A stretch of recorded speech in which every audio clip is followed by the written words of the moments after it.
Sa mundo ng forensic accounting, mayroong isang ginintuang patakaran.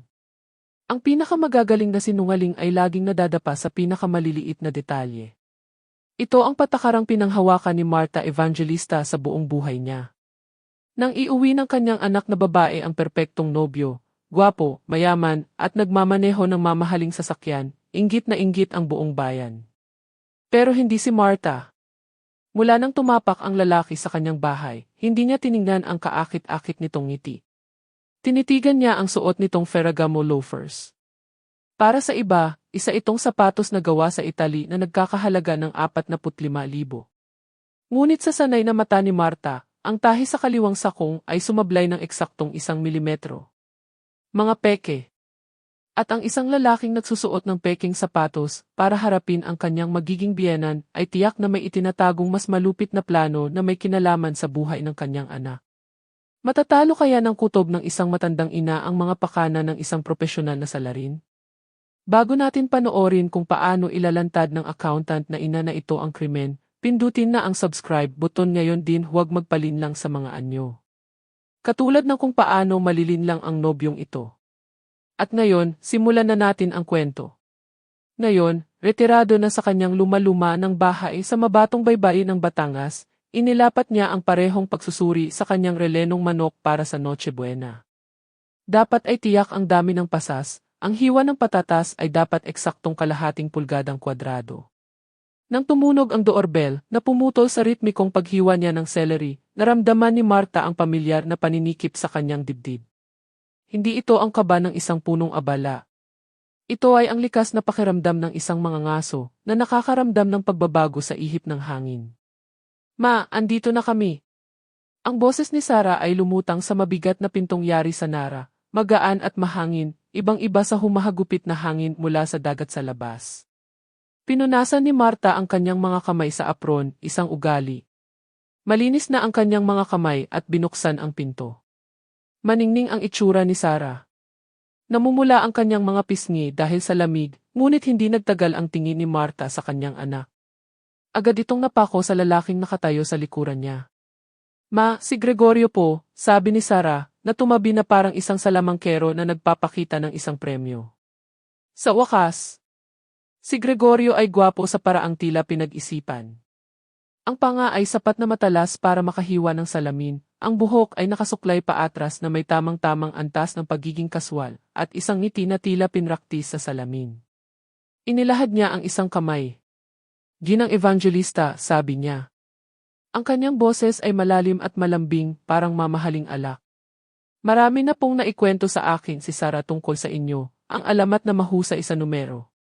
Tinanggap ni Marta ang kanyang kamay. Malambot ito. Sobrang lambot para sa isang lalaki na, ayon sa mga walang tigil na tawag sa telepono ni Sarah, ay ginugugol ang kanyang mga Sabado't Linggo sa pag-aayos ng mga antigong sasakyan. Marta na lang, sabi niya, habang ang kanyang mga mata ay bumaba sa sapatos nito sa loob ng isang segundo. Ang mga ito ay loafers na makintab. Kumikinang ang gintong buckle sa ilalim ng ilaw sa beranda. Ferragamo, iisipin ng isang ordinaryong tagamasid. Ngunit si Marta ay hindi isang ordinaryong tagamasid. Agad niyang napansin ang tahi, hindi pantay ng 1 milimetro sa kaliwang tahi. Isang dekalidad na imitasyon. Peking-pek. Karamihan sa mga tao ay isang kaakit-akit na nobyo lang ang makikita, ngunit nakikita ni Marta ang isang pagkakaiba sa datos. Ito ay isang maliit na detalye, ngunit sa kanyang linya ng trabaho, doon mismo nagtatago ang panganib. Tingnan natin kung tama ang kanyang kutob o kung nagiging paranoid lang siya. Pasok kayo, sabi niya, umatras. Ang lamig. Ang hapunan ay isang pagtatanghal. Si Gregorio ang bida sa hapagkainan, hinihiwa ang pabo na may halong pag-arte. Nagkwento siya tungkol sa kanyang pagkabata sa Mindanao, ang negosyo ng kanilang pamilya sa mina, at kung paano niya tinalikuran ang kayamanan para sundin ang kanyang hilig sa tunay na mekanika. Hindi ko kinaya ang boardroom, Marta, sabi ni Gregorio, habang itinaas ang isang baso ng alak. Kailangan kong maramdaman ang grasa sa aking mga kamay. Kailangan kong bumuo ng isang bagay na totoo. Tumingin si Sarah sa kanya nang may pagsamba na nagpapasama sa tiyan ni Marta. Henyo siya sa mga makina, madapat makita mo ang ginagawa niya ngayon. Talaga ba? Sumimsim ng kaunting tubig si Marta. Pinanood niya ang mga mata ni Gregorio. Hindi humingiti ang mga ito kasabay ng kanyang bibig. Mula Mina papuntang Makina. Malaking pagbabago yan. Malaki ang Mindanao. Saang parte doon? Malapit sa Davao, sagot ni Gregorio nang walang kagatol-gatol. Alikabok at mga minahan hanggang sa abot ng tanaw. Davao, ulit ni Marta. Nag-audit ako ng isang kumpanya doon dati. Hindi matiis ang alinsangan. Naku, totoo yan, tawa ni Gregorio. Kumakapit sa'yo na parang pangalawang balat. Manipis na umiti si Marta. Nasa tabing dagat ang Davao, Gregorio. Hindi maalinsangan doon. Ang katahimikan na sumunod ay saglit lamang, halos isang pintig ng puso, ngunit nakita ito ni Marta. Isang kislap sa mga mata ni Gregorio, hindi takot kundi inis. Tulad ng isang maninila na napagtantong may pangil pala ang kanyang biktima. Siguro naaalala ko lang ang isang napakaulang panahon. Mabilis siyang nakabawi at bumaling ulit kay Sarah. Babe, nasabi mo na ba sa mama mo ang tungkol sa sorpresa? Pumalakpak si Sarah. Ay, hindi pa. Ma, tingnan mo sa bintana. Tumayo si Marta at naglakad papunta sa bintanang nakatanaw sa driveway. Nakaparada sa ilalim ng post ng ilaw ang isang kotse. Hindi lang basta kotse, isang antigong pulang convertible na perpektong na-restore. Kumikinang ito ng agresibo laban sa kulay abong tanawin ng baybayin ng Batangas. Iyan ay isang 1,965 na Mustang, sabi ni Gregorio, na lumipat sa likuran ni Marta. Ang kanyang refleksyon sa salamin ay nag-anyong malaki sa ibabaw niya. Ako mismo ang nag-restore niyan. Bawat tornilyo, bawat alambre. Regalo ko yan kay Sarah sa aming engagement. Tiningnan ni Marta ang kotse, pagkatapos ay ang tuwang-tuwang mukha ng kanyang anak. Ang kotse ay nangangahulugang bilis. Nangangahulugan ito ng paglalakbay. Nangangahulugan ito ng distansya. Makintab, sabi ni Marta, ang kanyang boses ay walang emosyon. Ligtas na parang isang kahadiero, bulong ni Gregorio. Lumapit ng sapat para maamoy niya ang kanyang pabango. Mahal, nakakasulasok, may tinatagong amoy na luma sa ilalim. Siniguro kong touch-sensitive ang mga preno. Para sa kaligtasan ni Sarah, lumingon si Marta upang tingnan siya. Sa pagkakataong ito, hindi niya itinago ang pagsusuri sa kanyang mga mata. Hindi siya nakatingin sa isang magiging manugang. Nakatingin siya sa isang balance sheet na puno ng mga lugi. Sigurado akong ginawa mo iyan, mahinang sabi ni Marta. Sigurado akong. Sinuri mo ang lahat. Habang bumalik sila para sa dessert, ang isip ni Marta ay tumatakbo na, nagkakategorya at nagsasaayos. Ang peking sapatos, ang kasinungalingan sa heograpiya, ang sobrang laking regalo. Ang mga numero ay hindi nagtutugma, at si Marta Evangelista ay hindi nagsasara ng isang file hanggat hindi ito nagtutugma.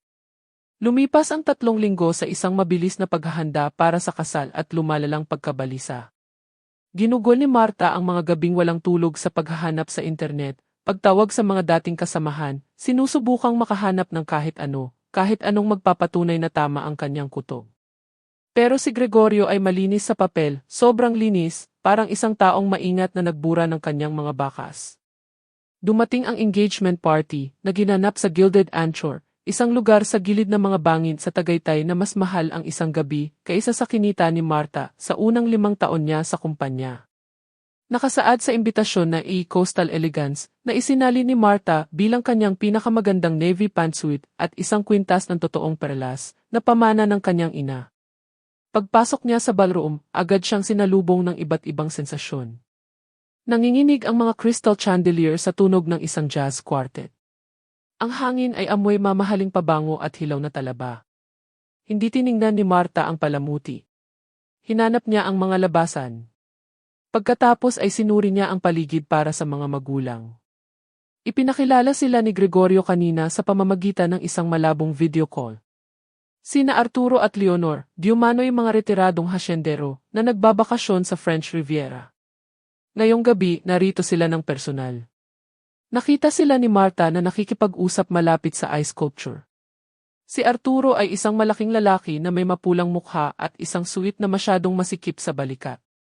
Si Leonor naman ay parang ibon, balot sa chiffon, tumatawa ng mas malakas kaysa sa nararapat sa lahat ng sinasabi ng kahit sino. Lumapit si Marta, dumampot ng 2 baso ng champagne mula sa isang dumadaang tray. Hindi siya umiinom, ngunit ang mga props ay kapaki-pakinabang sa isang interogasyon. Arturo, Leonor, sabi ni Marta, pumasok sa kanilang grupo. Nasisiyahan akong makilala sa wakas ang mga taong nagpalaki sa isang napakamapamaraang anak. Ang mga mata ni Arturo ay napatingin sa walang lamang kamay ni Marta, pagkatapos ay sa kanyang mukha. Sa isang saglit, walang pagkilala. Alam agad ng isang magulang kung sino ang ina ng nobya. Si Arturo ay mukhang sinusubukang alalahanin ang isang briefing packet. Marta, sabat ni Leonor, ang boses niya ay matinis. Sabi ni Gregorio, matatag ka raw. Ang ganda mo tingnan. Matatag, ulit ni Marta, itinatabi ang insulto. Inabutan niya si Arturo ng isang baso. Sabi ni Gregorio, ibinenta niyo raw ang mga tubuhan niyo sa Negros noong 1978. Siguradong mahirap ang merkado noon. Bumagsak ang presyo ng asukal noong Nobyembre. Ito ay isang pagsubok. Noong Nobyembre 1978, ang presyo ng asukal ay naging matatag pagkatapos ng isang pagbaba. Sino mang nasa industriya ay malalaman ang detalye. Hindi kumurap si Arturo. Naku, grabe. Nalugi kami. Pero nakabawi naman. Malaki ang ininom niya sa champagne. Ang maganda sa asukal, laging bumabalik. Pangkalahatan, paglihis, kakulangan ng partikular na terminolohiya sa industriya. Nagpatuloy si Marta. At ang hasyenda, sabi ni Gregorio, iningatan niyo ang mga kabayo. Nangangabayo pa rin ba kayo araw-araw? Sumabat si Leonor. Mayroon akong isang magandang Arabian na kabayo na nagngangalang Bituin. Bituin. Pangalan ng isang bata sa isang pony. Ang isang mayaman na mangangabayo ay nagpapangalan ng isang kabayong Excalibur's Pride o Midnight Sovereign. Interesante, sabi ni Marta, bumaba ng isang oktaba ang kanyang boses. Dahil sinabi ni Gregorio kay Sara, ibinenta niyo ang hasyenda para lumipat sa France. Ang hangin sa pagitan nila ay sumama. Ang ngiti ni Leonor ay nawala, ang mga sulok ng kanyang bibig ay kumikibot. Nagbago ng bigat si Arturo, tumingin sa ibabaw ng balikat ni Marta na parang humihingi ng tulong. Bueno, mayroon kaming maliit na kwadra, nauutal na sabi ni Arturo. Bago pa mailagay ni Marta ang pako, may isang kamay na dumapo sa kanyang balikat. Mabigat ito, mainit at may pisil na halos masakit na. Ma! Ang boses ni Gregorio ay bumulong sa kanyang tainga, ini-interrogate na ang mga biyenan. Hayaan mo muna silang huminga. Inakay niya si Marta palayo ng may puwersa na mukhang pagmamahal sa paningin ng iba, ngunit parang pag-aresto sa pakiramdam ni Marta. Dinala niya si Marta sa isang liblib na mataas na mesa malapit sa mga pinto ng balkonahe. Tensyonado ka, sabi ni Gregorio, ang kanyang mukha ay isang maskara ng pag-aalala. Nag-aalala si Sara sayo.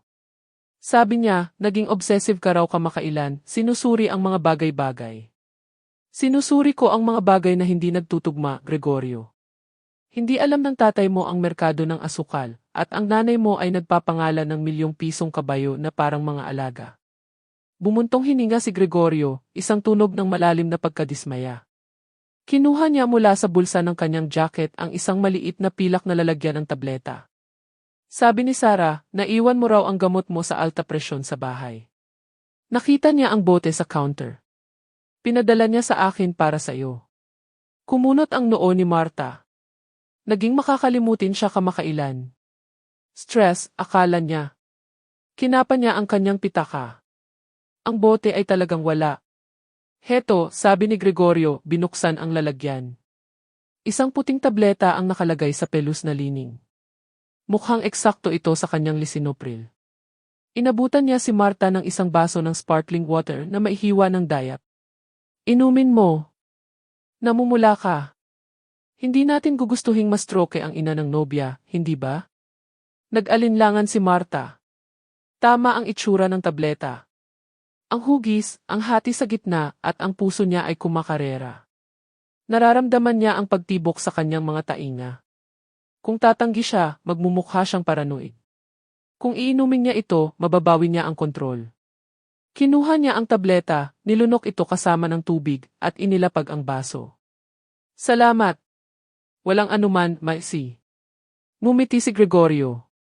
Ito ang unang pagkakataon na umabot sa kanyang mga mata ang kanyang ngiti, at kinilabutan si Marta hanggang sa buto. Makalipas ang 20 minuto, nagsimulang tumagilid ang silid. Nagsimula ito bilang isang panginginig sa kanyang mga daliri, pagkatapos ay isang hamog na bumalot sa kanyang utak. Ang musikang jazz ay naging garalgal, parang tumutugtog sa ilalim ng tubig. Kumapit si Marta sa gilid ng mesa. Hindi ganito ang epekto ng lisinopril. Tumingin siya sa kabilang panig ng silid. Si Sarah ay nakikipagtawanan sa kanyang mga kaibigan, mukhang anghel at puti. May ibinubulong si Gregorio sa kanya, nagtuturo kay Marta. Sinubukan ni Marta na tumayo, ngunit ang kanyang mga tuhod ay parang goma. Natumba siya, tumama ang kanyang balakang sa mesa. Isang plorera ang bumagsak sa sahig, nabasag ng sapat na malakas para patahimikin ang jazz band. Lahat ng ulo ay lumingon. Ma! Nagmamadaling lumapit si Sarah, ang mukha niya ay pinaghalong gulat at hiya. Shahi! Sinubukan ni Marta na magsalita, ngunit ang kanyang dila ay parang makapal, namamaga. Ang tableta. Sarah, ang tableta. Lasing siya. Ang boses ni Leonor ay umalinggaw sa katahimikan, perpektong malakas. Diyos ko, lasing na lasing siya. Hindi ako lasing, nauutal na sabi ni Marta. Itinuro niya ng nanginginig na daliri si Gregorio. Binigyan niya ako ng lason. Pek. Lahat ay peke. Lumapit si Gregorio, ang kanyang mukha ay larawan ng kalunos-lunos na pasensya. Ma, pakiusap, wag dito. Nangako ka. Sinungaling, sigaw ni Marta. Ang tunog ay pumunit mula sa kanyang lalamunan, hilaw at pangit. Sinugod niya si Gregorio, hinawakan ang kanyang kwelyo. Alam ko ang tungkol sa ledger. Alam ko ang tungkol sa kotse. Ngunit sa paningin ng silid, mukha siyang isang baliw na babae na umaatake sa nobyo ng kanyang anak. Dahan-dahang hinawakan ni Gregorio ang kanyang mga pulso, pinigilan siya ng madali. Tumingin siya sa mga bisita, pagkatapos ay kay Sarah. Sa tingin ko kailangan natin siyang bigyan ng hangin, mahinang sabi niya. Dinala nila siya sa bridal suite sa itaas, malayo sa mga mata, malayo sa paghuhusga. Ngunit ang pinsala ay nagawa na. Umupo si Marta sa isang pelus na sopa, umiikot ang kanyang ulo, ang kanyang katawan ay mabigat na parang tingga. Ang gamot, anuman ito, ay isang pampakalma na maihalong pampalito. Pinilit niyang panatilihing bukas ang kanyang mga mata. Si Sarah ay naglalakad-lakad, tahimik na umiiyak. Si Gregorio ay nakatayo sa tabi ng bintana, pinapanood ang karagatan. Paano mo nagawa to, ma? Humikbi si Sarah. Ngayong gabi pa, inatake mo siya. Sarah, makinig ka, bulong ni Marta, pinipilit ang mga salita sa kabila ng pagkatuliro. Hindi siya ang sinasabi niya. Ang mga magulang, mga artista. Ang tableta, hindi sa akin. Tumigil si Sarah sa paglalakad. Tiningnan niya ang kanyang ina, gusot, nautal, hindi nakapokus ang mga mata. Pagkatapos ay tumingin siya kay Gregorio, kalmado, mahinahon, may hawak na isang baso ng tubig para sa kanya. Nagkakaroon siya ng episode, Sarah, sabi ni Gregorio, ang kanyang boses ay bumaba sa isang nakikiramay na tono.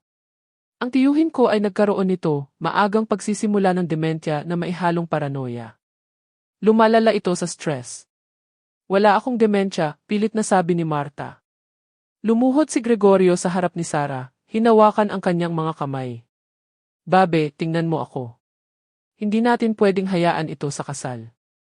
Ang mga bangin, ang open bar. Masyadong mapanganib. Paano kung mahulog siya? Paano kung may masaktan siya? Paano kung ikaw ang masaktan niya? Tiningnan ni Sarah ang kanyang ina, ang takot ay pumalit sa galit sa kanyang mga mata. Gregorio, anong sinasabi mo? Lumingon si Gregorio kay Marta. Ang kanyang mukha ay malungkot, ngunit ang kanyang mga mata ay matigas na parang bato. Marta, para sa iyong sariling kaligtasan, at para sa kapayapaan ng isip ni Sarah, sa tingin namin ay mas mabuti kung hindi ka dadalo sa seremonya. Ang mga salita ay nanatili sa hangin na parang usok. Ano, bulalas ni Marta.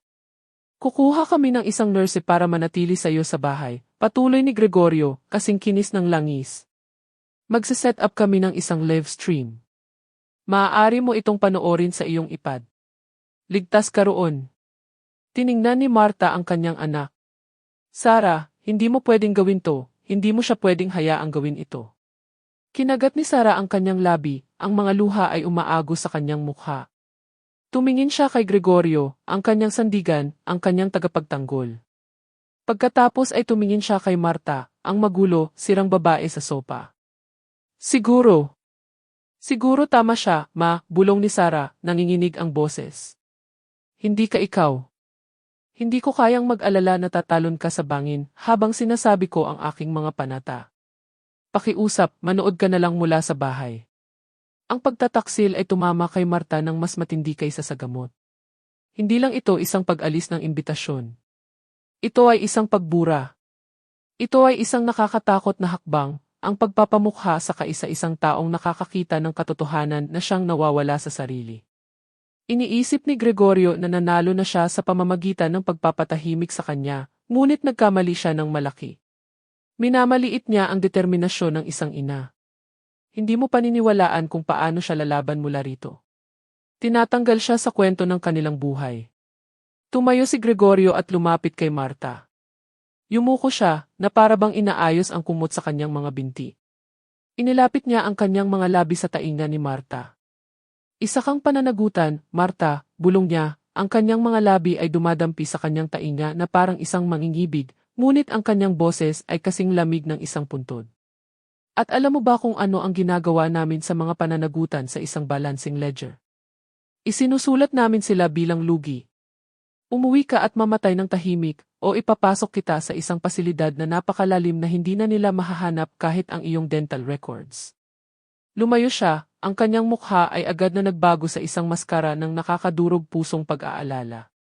Hinaplos niya ang buhok ni Marta, tinitingnan si Sarah na may namumuong luha sa mata. Sa tingin ko nalito siya dahil sa stroke. Babe, Diyos ko, nadudurog ang puso ko rito. Tatawag na ako ng sasakyan. Kailangan nating protektahan ang kanyang dignidad. Ipinikit ni Marta ang kanyang mga mata habang hinihila siya ng kemikal na ulap. Hindi na niya ito nilabanan.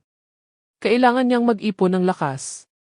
Akala ni Gregorio ay na-neutralize na niya ang banta. Akala niya ay nasira na niya ang matandang babae. Ngunit habang si Marta ay tinatanggay sa kadiliman, ang kanyang isip na parang accountant ay nakatuon sa isang solong, malinaw na variable. Hindi niya itinanggi ang ledger. Pagkagising niya, hindi na siya ang ina ng nobya. Siya na ang magiging auditor at ang audit ay nagsisimula pa lang. Dinala ng sikat ng araw sa umaga ang malupit na katotohanan. Nagising si Marta sa amoy ng sunog na kape at sa tunog ng paghinga ng isang estranghero sa kanyang kusina. Kumikirot ang kanyang ulo, isang kemikal na hangover mula sa kung anong cocktail ang ipinainom sa kanya ni Gregorio. Umupo siya. Ang mga pangyayari ng nakaraang gabi ay bumuhos sa kanya na parang isang alon ng malamig na tubig. Ang tableta, ang pagsabog, ang pag-alis ng imbitasyon. Pumasok siya sa kusina. Nakaupo sa kanyang maliit na mesa sa almusal ang isang babae na naka-scrubs at nag-scroll sa telepono. Malaki, matipuno, na may mga braso na mukhang nakikipagbuno sa mabibigat na makinarya. Gising ka na pala, sabi ng babae nang hindi tumitingin mula sa kanyang screen. Sabi ni Ginoong Gregorio, matutulog ka raw hanggang tanghali. Ako si Brenda, ang home health aide. Tinitigan siya ni Marta. Hindi ako kumuha ng aid. Si Ginoong Gregorio ang kumuha. Bayad na. Sabi niya, madali ka raw matumba at mahilig maglibot. Sa wakas ay tumingala si Brenda, ang kanyang mga mata ay walang emosyon at hindi mausisa. Nandito ako para siguraduhing mananatili kang ligtas sa loob hanggang sa kasal sa linggo. Ang mga pinto ay may susi mula sa labas. Ako lang ang may hawak. Hindi ito isang plano ng pangangalaga. Ito ay house arrest. Nagsalin si Marta ng isang tasa ng putik na tinawag ni Brenda na kape. Ang kanyang isip ay nagsimulang suriin ang sitwasyon. Ang pisikal na hadlang, si Brenda. Ang limitasyon sa oras, 4 na araw hanggang sa kasal. Ang alas, si Kiko. Kailangan niyang makapunta kay Kiko. Si Francisco Kiko Ocampo ang retiradong hepe ng pulisya ng kanilang maliit na bayan sa baybayin. Siya rin ang kaisa-isang lalaki na tumingin kay Marta ng maihigit pa sa propesyonal na pagwawalang bahala mula nang mamatay ang kanyang asawa. Nakatira siya sa isang kubo 5 milya sa baybayin, isang lugar na amoy sedro at langis ng baril. Kailangan kong pumunta sa butika, sabi ni Marta, pinapanatiling nanginginig at mahina ang kanyang boses. Ang reseta ko, yung hindi ko nainom kahapon. Bumuntong hininga si Brenda. Isang mabigat na tunog. Sabi ni Ginoong Gregorio, dadalhin niya ang mga gamot mo mamaya. Para ito sa puso ko, Brenda, nagsinungaling si Marta, bahagyang hinahawakan ang kanyang dibdib. Kung hindi ko ito iinumin bago magtanghali, kakabagan ako. Sinuri siya ni Brenda. Ang pananagutan ng isang patay na lola sa kanyang panonood ay mas matimbang kaysa sa abala.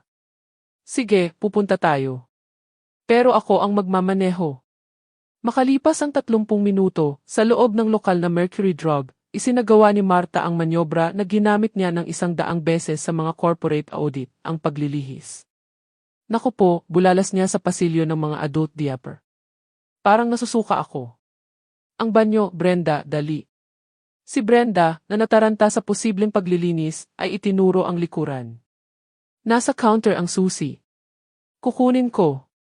Habang si Brenda ay nagmamadaling pumunta sa parmasyutiko, hindi nagpunta si Marta sa banyo.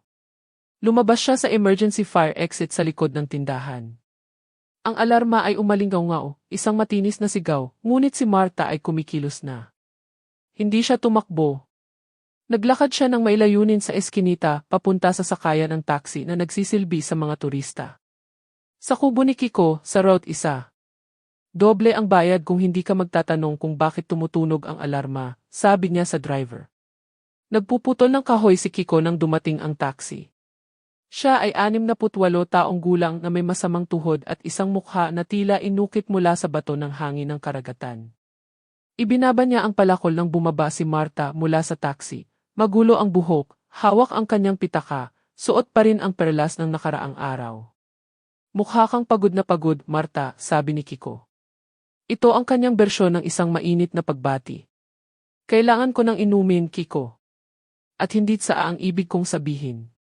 Sa loob ng kubo, sa gitna ng kalat ng mga pain sa pangingisda at mga lumang file ng kaso, sinabi ni Marta ang lahat. Inilatag niya ito hindi bilang isang biktima, kundi bilang isang accountant.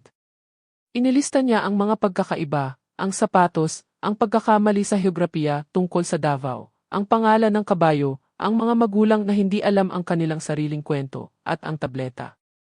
Nakikinig si Kiko, nagsasali ng 2 daliri ng whiskey sa mga basag na tasa. Sumandal siya sa kanyang upuan, hinihilot ang kanyang masamang tuhod. Marta, marahan niyang sabi, kilala kita. Nakikita mo ang mga pattern kung saan ang iba ay nakakakita ng gulo. Pero nagluluksa ka at stress ka.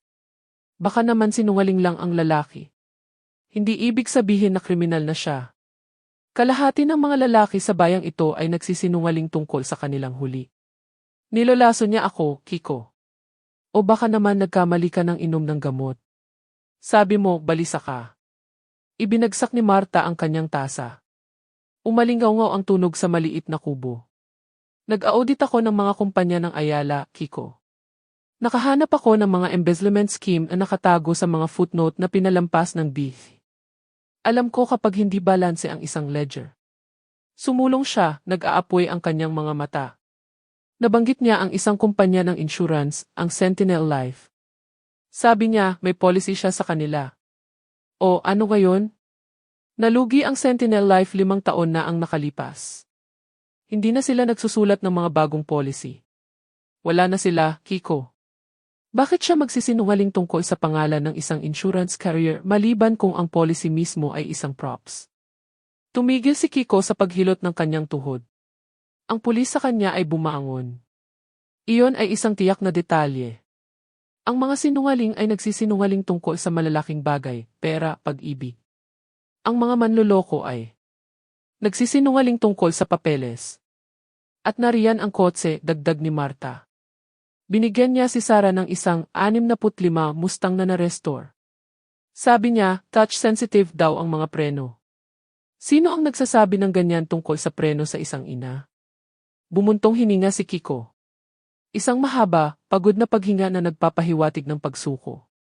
Tumayo siya at umika-ika papunta sa kanyang mesa kung saan nakapatong ang isang maalikabok na laptop sa ilalim ng isang tumpok ng mga magasin. Mayroon pa akong login sa national database, ungol niya. Teknikal na iligal dahil 3 taon na akong retirado. Kung mahuli ako, magbibaki ka ng P para sa akin sa loob ng 1 taon. Magbibaki ako ng P para sa iyo linggo-linggo habang buhay, Kiko. I-check mo lang ang pangalan. Gregorio Magsaysay. Petsa ng kapanganakan, sabi niya 1980 mula Davao. Ang makakapal na daliri ni Kiko ay sumayaw sa keyboard nang may nakakagulat na liksi. Nakatayo si Marta sa likuran niya, pinipigil ang kanyang hininga. Ang screen ay kumislap ng asul na sumasalamin sa kanyang salamin. Magsaysay. Magsaysay, bulong ni Kiko. Malinis, walang record. Ang credit score ay kakaibang walang laman, parang multo. Tingnan ang mga alias, utos ni Marta. I-cross-reference sa mga magulang. Arturo at Leonor Magsaysay. Nag-type si Kiko. Makalipas ang 1 sandali, sumipol siya ng mahina. Heto na. Walang Arturo at Leonor Magsaysay. Walang saysay ang mga JIT number. Pero maganda ang facial recognition software. Naglabas siya ng isang mugshot mula sa isang database sa Cebu. Ang Arturo mo ay si Sol Berkowitz pala. 2 kaso ng mail fraud. 1 kaso ng pagpapanggap na medical officer. Aktor siya, Marta. Isang profesional na manloloko. Nakaramdam si Marta ng malamig na katarungan na namuo sa kanyang sikmura. Kung peke ang ama, peke ang anak. Tumigas ang mukha ni Kiko. Nag-click siya ng mas malalim. Kung si Sol ang gumaganap na tatay, sino ang umupa sa kanya? Nagpatakbo siya ng isang bagong paghahanap, pinalawak ang mga parameter. 10 minuto ng katahimikan ang namagitan sa kanila, mabigat at nakakasakal. Sa wakas, nanigas si Kiko. Nag-click siya sa isang file mula sa Benguet 5 taon na ang nakalipas. Iniharap niya ang screen kay Marta. Hindi Gregorio Magsaysay ang pangalan niya, sabi ni Kiko, ang kanyang boses ay walang anumang init. Gabriel Thorne ang pangalan niya. At Marta, kailangan mong tingnan ito. Ang file sa screen ay kakaunti. Ang uri ng digital footprint na iniwan ng isang trahedya na masyadong tamad na lutasin ng mga otoridad. Kaso Kirli, 400 at Shamgihi. Paksa, Gabriel Thorne. Katayuan, person of interest, na clear. Biktima, Elise Thorne. Asawa, namatay. Sanhi ng pagkamatay, aksidente sa sasakyan, pagpalya ng preno. Binasa ni Marta ang mga salita, at isang malamig na pamamanhid ang kumalat sa kanyang mga paa at kamay. Mas nakakaparalisa kaysa sa gamot na ibinigay niya. Ito ang bigat ng katotohanan. Pinatay niya siya, bulong ni Marta. Hindi ito isang tanong. Ang aksidente ay dahil sa mechanical error. Basa ni Kiko ng malakas, nag-scroll pababa. Ang kotse ay nahulog sa isang bangin sa Cannon Road. Wala si Gabriel sa kotse. Nasa isang kainan siya, nagtatatag ng isang alibi. Nakakolekta siya ng 80 milyon sa life insurance 3 buwan pagkatapos. At ang kotse, tanong ni Marta, nanginginig ang boses. Anong uri ng kotse iyon? Nag-click si Kiko sa mga larawan ng aksidente. Ito ay isang gusot na pulang metal na nakapulupot sa isang puno ng pino, ngunit ang grill ay hindi mapagkakamalan. 1,965 na Mustang, sabi ni Kiko. Parehong gawa, parehong modelo. Hinawakan ni Marta ang gilid ng mesa. Hindi lang siya isang manloloko, Kiko. Isa siyang serial killer. Ginagamit niya ang kotse bilang armas sa pagpatay. Ito ang kanyang pirma.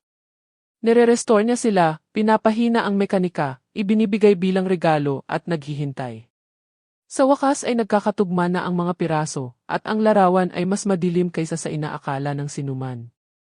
Ang pag-alam sa katotohanan ay isang bagay, ngunit ang pagpapatunay nito bago sabihin ni Sarah ang key ay do, ay isang karera laban sa oras.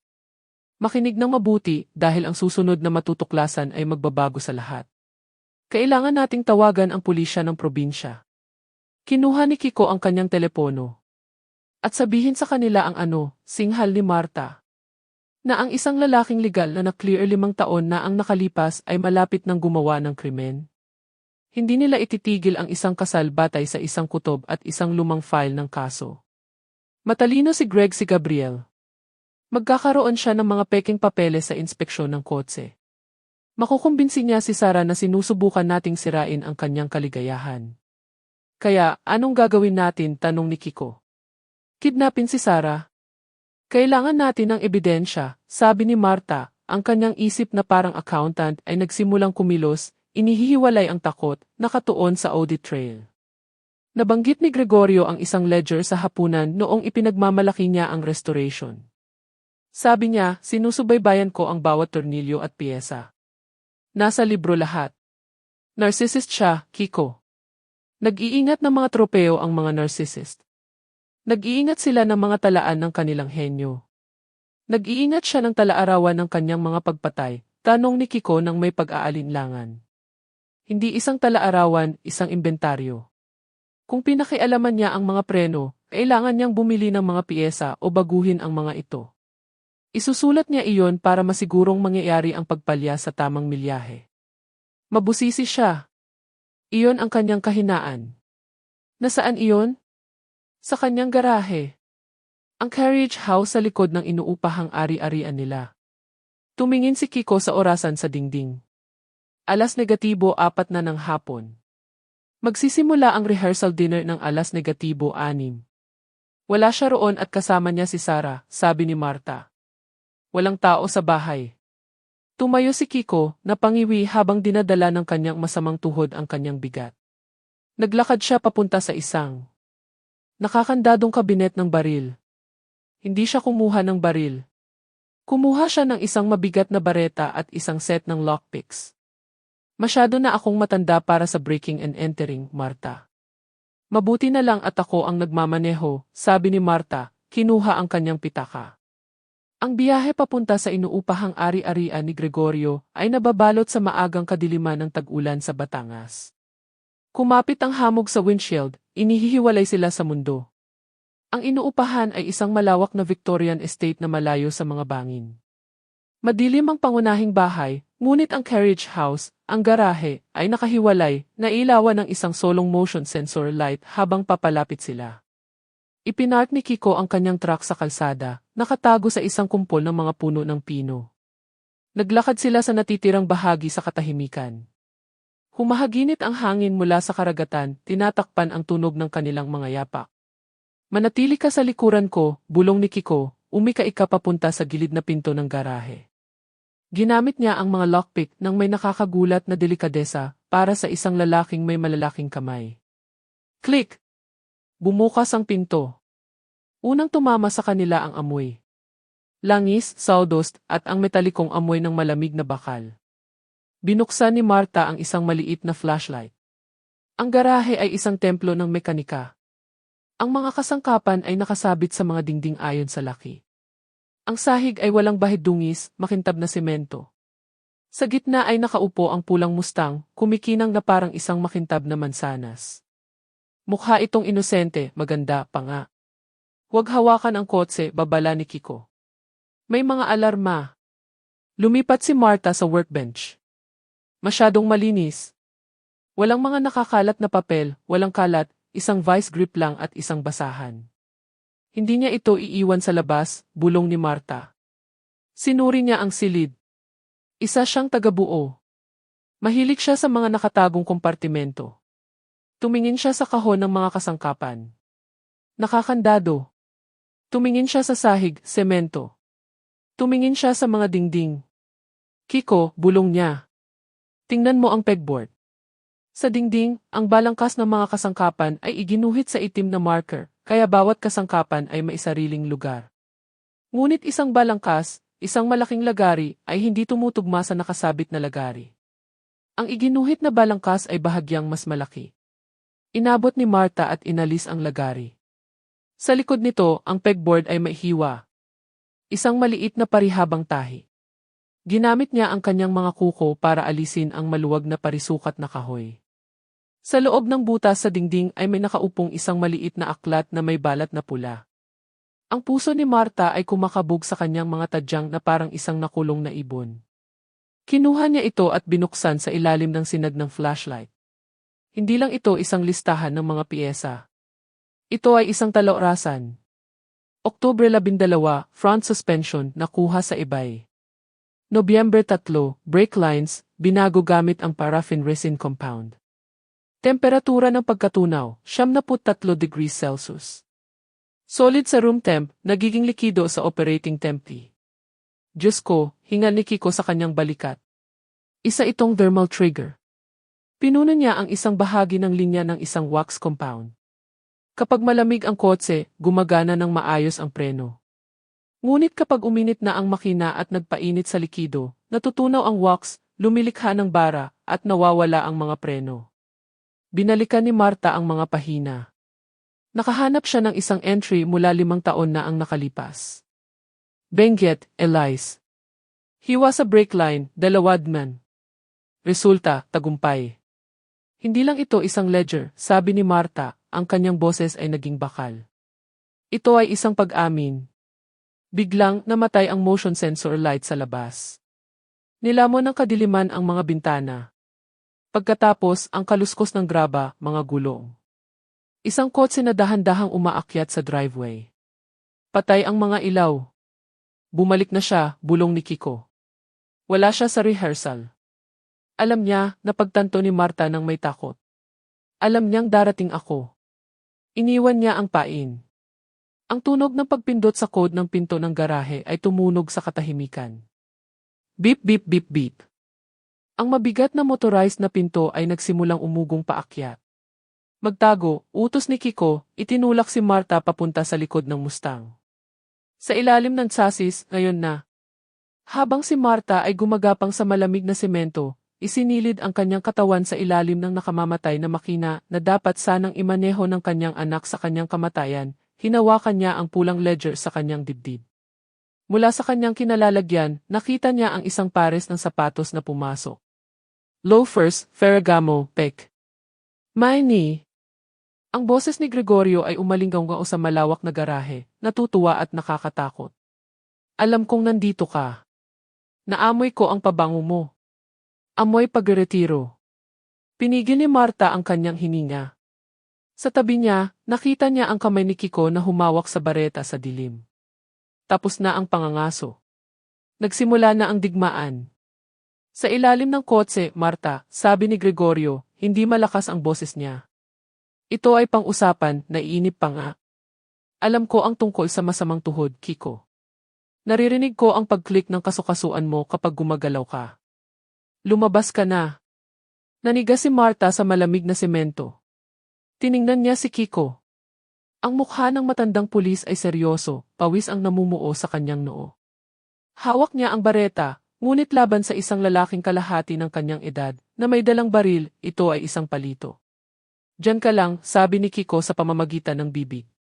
Lumabas siya mula sa kabilang panig ng Mustang, tumayo ng may ungol na hindi niya mapigilan. Well, Gregorio, sabi ni Kiko, sumandal sa bareta.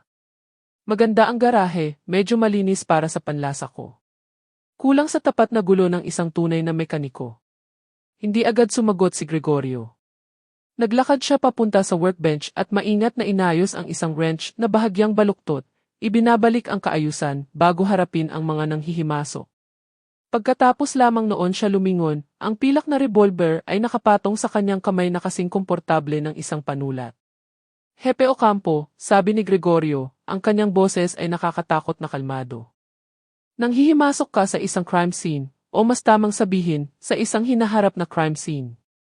Nagtataka ako kung sino ang isasama ni Marta sa kanya. Hindi niya kailanman kayang harapin ang problema ng mag-isa. Kinasa niya ang baril. Akala ko tatakbo siya sa'yo. Mahilig siya sa mga makalumang institusyon. Ibaba mo ang baril, iho, sabi ni Kiko, bahagyang sumulong. Nakita namin ang libro. Alam namin ang tungkol sa Benguet. Tapos na. Hindi pa tapos hanggat hindi pa malinaw ang tseke, pagtatama ni Gregorio. Lumapit siya, pinananatiling nakatutok ang baril sa dibdib ni Kiko. Nasaan siya? At nasaan ang pag-aari ko? Wala na siya, nagsinungaling si Kiko, gumalaw para harangan ang linya ng paningin ni Gregorio sa Mustang. Kinuha niya ang libro at tumakbo sa sheriff habang ako ang pumasok. Malamang 5 minuto na lang sila. Tumawa si Gregorio, isang tuyo at matalas na tawa. Nagsisinungaling ka. Hindi ka iiwan ni Marta. Masyado siyang tapat. Iyon ang kanyang nakamamatay na kahinaan. Malagkit siya. Itinaas ni Gregorio ang baril at pinaputok. Ang putok ay nakakabingi sa loob ng espasyo. Hindi nito tinamaan si Kiko. Pinutok nito ang gulong sa harap ng Mustang, yung katabi mismo ng ulo ni Marta. Ang pagsabog ng goma ay nagpadala ng shockwave sa kanyang katawan. Pinigilan niya ang isang sigaw, kinagat ang sariling buko hanggang sa makatikim siya ng tanso. Ang susunod ay sa tuhod mo, Kiko, sabi ni Gregorio ng kaswal. Marta, lumabas ka na kasama ang libro o isa-isahin kong kakalasin ang boyfriend mo. Alam ni Marta ang mga posibilidad. Manatiling nakatago, mamamatay si Kiko. Sumuko, pareho silang mamamatay. Kailangan niyang lumikha ng isang bagong variable. Isinuksok niya ang pulang ledger sa likod ng kanyang baywang. Ang kanyang kamay ay dumampi sa isang malamig na metal na bagay sa sahig sa ilalim ng chassis, isang wrench. Mabigat, solidong bakal. Nandito ako, sigaw ni Marta, ang kanyang boses ay nakakagulat na matatag. Gumapang siya palabas mula sa ilalim ng bumper sa harap, nakataas ang mga kamay, nakatago ang wrench sa kanyang manggas. Tumayo siya, pinapagpagan ang kanyang mga tuhod. Huwag mo siyang saktan, sabi niya. Ngumisi si Gregorio. Heto na siya, ang auditor. Hindi mo talaga kayang iwanan, no? Kailangan mo talagang suriin ang math. Mali ang math, Gabriel. Ginamit niya ang kanyang totoong pangalan. Para itong isang pisikal na suntok sa kanya. Kumibot ang kanyang mata. Ibigay mo sa akin ang libro. Nasa kotse, nagsinungaling si Marta. Sa upuan ng pasahero. Ang tingin ni Gregorio ay sumulyap sa kotse sa loob ng 1 segundo. Sa micro-moment na iyon, sumugod si Kiko. Ito ay isang desperado, clumsy na galaw ng isang matanda, ngunit mayroon itong bigat ng galit sa likod nito. Inihampas ni Kiko ang bareta. Tumama ito sa braso ni Gregorio. Ang baril ay dumausdo sa sementadong sahig. Takbo, Marta, sigaw ni Kiko, sinunggaban si Gregorio sa baywang. Bumagsak sila sa workbench. Umulan ang mga garapon ng tornilyo at mga lata ng solvent. Nagmamadaling kinuha ni Marta ang baril, ngunit mas mabilis si Gregorio kaysa sa inaasahan niya. Sinipa niya si Kiko palayo sa kanya nang may malupit na tapak sa masamang tuhod. Sumigaw si Kiko at bumagsak. Hindi kinuha ni Gregorio ang baril. Kinuha niya ang isang pulang jerrycan mula sa istante, high-octane racing fuel. Hindi na siya naghintay ng sagot. Sinipa ni Gregorio ang jack sa ilalim ng workbench na nagpatalsik ng mabibigat na bakal na kasangkapan sa basag na tuhod ni Kiko. Umuwol si Kiko, yumuko sa sobrang sakit. Kinuha ni Gregorio ang isang pulang jerrycan mula sa istante, high-octane racing fuel. Huwag kang mag-alala, Kiko. Umisi si Gregorio, tinatanggal ang takip ng lata. Sapat na ang init ng apoy. Hindi mo mararamdaman ang tuhod mo sa lalong madaling panahon. Tinanggal niya ang takip ng lata at isinaboy ang gasolina. Binasa nito ang workbench, ang sahig, at ang mga binti ni Kiko. Ang amoy ay agad na nakakahilo. Huwag, sigaw ni Marta. Kinuha ni Gregorio ang isang pilak na Zippo lighter mula sa kanyang bulsa. Binuksan niya ito. Sumayaw ang apoy, nakakatakot na maliit laban sa lawak ng mga usok ng gasolina. Pakisabi sa asawa mo, kumusta, Marta? Inihagis niya ang lighter sa lawa ng gasolina at tumakbo papunta sa gilid na pinto. Nakulong sa isang nasusunog na gusali na may bali ang binti at isang salarin na nakatakas, ito ang sandali ng pagsubok para kay Marta. Ipinagpapalit niya ang spreadsheet para sa manibela. At ang susunod na mangyayari ay isang himala. Huwag kang aalis. Hush! Tila ang mismong hangin ay nagliyab. Isang pader ng kulay kahel na init ang sumabog, naghihiwalay kay Marta mula sa pinto. Nagsimulang umalingaw ang alarma sa sunog. Kiko! Nabulunan si Marta sa usok, nagmamadaling lumapit sa kanya. Sinusubukan ni Kiko na tumayo, ngunit walang silbi ang kanyang binti. Mabilis na kumakalat ang apoy, dinidilaan ang mga mansa ng langis sa sahig, umaakyat sa mga dingding patungo sa mga kahoy na biga. Iwan mo na ako, ubo ni Kiko, kulay abo ang mukha sa sakit. Lumabas ka sa bintana. Mataas at may rehas ang bintana. Ang gilid na pinto ay hinarangan ng isang kurtina ng apoy. Ang pangunahing pinto ng garahe ay motorized at ang control panel ay natutunaw sa kabilang dingding. Luminga-linga si Marta. Nakulong sila sa isang hurno. Pagkatapos ay tiningnan niya ang Mustang. Ang kotseng ni-restore ni Gregorio, ang kotseng may sira ang preno. Ngunit ang makina ay isang 400 horsepower na halimaw. Kiko, sakay sa kotse, utos ni Marta. Ano? Sakay sa lintik na kotse. Itinayo niya si Kiko, ang adrenaline ay nagbigay sa kanya ng lakas ng 10 babae. Itinulak niya si Kiko sa upuan ng pasahero at tumalon sa likod ng manibela. Nasa ignition ang mga susi. Ang kayabangan ni Gregorio. Gusto niyang marinig ang ugong ng makina. Inikot ni Marta ang susi. Umugong ang U8 engine, isang malalim na ungol na yumanig sa nasusunog na garahe. Marta, sarado ang pinto, sigaw ni Kiko sa ibabaw ng dagundong ng apoy. Alam ko. Hinawakan ni Marta ang manibela. Puti na ang kanyang mga buko. Yumuko ka. Inilagay niya sa reverse.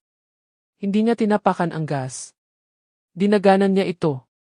Umigik ang Mustang.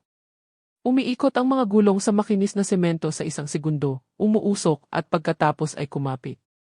Ang kotse ay bumarurot paatras na parang isang kanyon. Crash! Ang likod ng convertible ay bumangga sa mabigat na kahoy na pinto ng garahe. Nagkapira-piraso ang kahoy.